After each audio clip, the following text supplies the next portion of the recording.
eu digo para os senhores, então, existe uma missão comum, tá? E que é justamente, tem o panorama, qual é a missão comum, o desenvolvimento harmônico sustentável, implementar o desenvolvimento sustentável para todas as instituições, se configura uma missão comum, e aí os papéis, quem consegue e quem tem atribuições e responsabilidade de desenvolver de forma harmônica e sustentável todas essas relações e implementar isso. Então, isso está no quarto enfoque, papéis da missão comum. O setor público, sem dúvida, de acordo com as suas atribuições condicionais, poder executivo, federal, estadual, poder legislativo, o sistema de justiça, preciso dizer, né? Mas não apenas eles, o próprio setor privado também tem atribuições, vamos dizer assim, de implementar o desenvolvimento harmônico sustentável. Por quê? Porque quando se implementa o desenvolvimento harmônico sustentável, ele, na verdade, está cumprindo uma série de critérios previstos em vários indicadores, por exemplo, o Índice de Sustentabilidade Empresarial da Bolsa de Valores da Bovespa, por exemplo, tá? O ISE, Índice de Sustentabilidade Empresarial. O Dow Jones Sustainability Index, tá? Dos Estados Unidos. Então, ou seja, vários indicadores internacionais, eles exigem que, para receber, por exemplo, uma empresa das bolsas de valores em investimentos e recursos, tá? Eles exigem que essas empresas elas demonstrem que elas estão gerando não apenas o impacto de crescimento econômico, mas também o impacto na sociedade, muito chamado, por exemplo, que a gente chama de convergência dos três setores, vocês viram ali, como governança, a questão da governança, os impactos ambientais, isso o senhor sabe. Então, ou seja, o que nós criamos? Nós criamos uma metodologia que ela mede, e principalmente através do Índice de Desenvolvimento Harmônico Sustentável, todos esses componentes, nós estudamos todos esses indicadores do ethos, da União Europeia. Vou dar um exemplo aqui para vocês verem.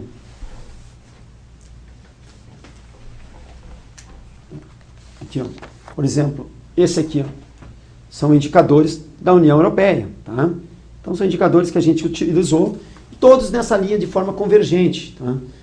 Outra coisa também, para a formulação de indicadores, tem esse guia referencial aqui, que é muito importante também.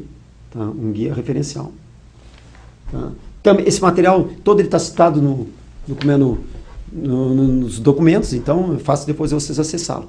Mas o que eu quero dizer assim, aí mais além disso, nós fizemos parte de uma comissão que julgava os projetos que defendiam o Brasil na ONU, no Best Practices da ONU. E o Best Practices ele implementa a Agenda Habitat. Essa Agenda Habitat reúne uma série de tratados internacionais, Beijing, Cairo, etc. e tal, e por aí vai, tá? Então ela tem essa visão sistêmica. Então isso muito foi criado para poder facilitar, inclusive, quando nós participamos, a nossa avaliação por parte desses projetos, né? Então, ou seja, em resumo, ele mede e mensura e gera indicadores que demonstram que todos esses tratados internacionais não ficaram só em conferência, porque eu participei de muitas conferências mundiais e ficava bastante frustrado. Saí da conferência, está aí agora. A estrutura não mudava. Então, aqui não, aqui vai mostrar passo a passo como mudar, inclusive o que vocês vão ver depois ali, que se chama convergência estrutural, como mudar a rotina do dia a dia, porque senão as coisas não acontecem. E isso é importante também para o setor privado, porque não adianta hoje tu ter um lucro muito grande, se amanhã depois tu não tem nenhum ambiente onde tu vai vender, ou então tu vai agregar valor. Nós estamos falando hoje de uma humanidade com 7 bilhões de pessoas, mas é importante tu agregar valor do que simplesmente crescer um valor nominal, que quando tu vê é tipo uma bolha, quebra, não adianta tu ter 50 bilhões se tu não tem mais isso que se chama água. Né? Bom, sociedade civil organizada e comunidade geral, fundamental.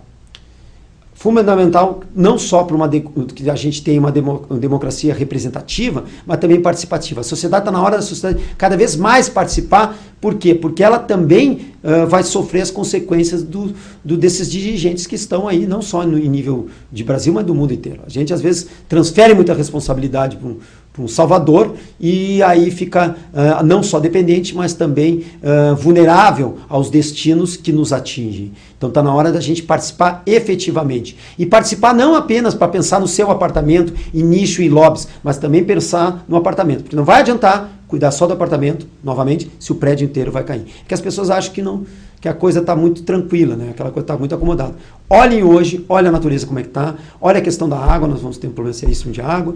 Então, é uma situação que nós temos que trabalhar com o desenvolvimento harmônico sustentável. para todos nós. Então, democracia participativa, participar de voluntariado, comitês, redes de cooperação, fazer o planejamento e a gestão das suas necessidades, esse é o ponto. Da família, não sair se endividando, como eu digo, o planejamento familiar também é fundamental, mas não é uma questão de número de filhos, mas sim de tu der condições de afeto, então ter na medida, filhos na medida em que tu possa sustentá-lo, mas principalmente afetivamente.